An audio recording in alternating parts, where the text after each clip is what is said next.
Mainit na hapon po ang bati ko sa lahat.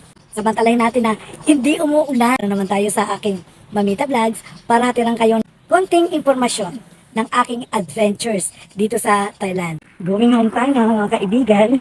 Uuwi na ako at ito ang nilalakad ko tuwing uuwi ako. Papunta lang to sa bus stop. I do it by walking. Ito ang gate ng school na pag-uwian ko ngayon. Ayan, palabas na ako. Eto, papunta na sa kalsada. At ayun, meron akong isang maliit na tulay na tatawiran dito.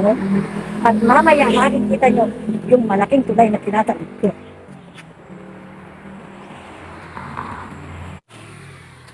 Feel na feel ko talaga na sa probinsya ako.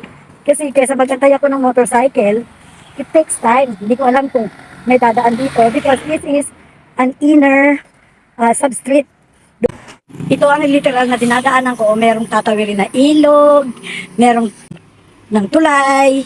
Ayan po mga kaibigan, I'm on my way para umakyat sa aking tutulayan na bridge.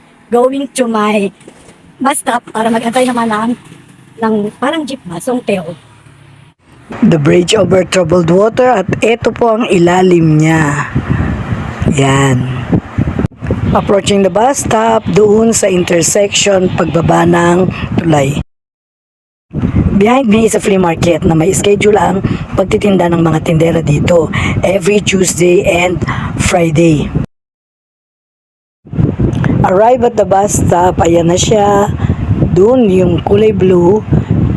Behind and in front of the bus stop na kinatatayuan ko ngayon are temples. Kabilaan siya ng road na dadaanan ng aking minibus. It's time to rest and wait for my ride.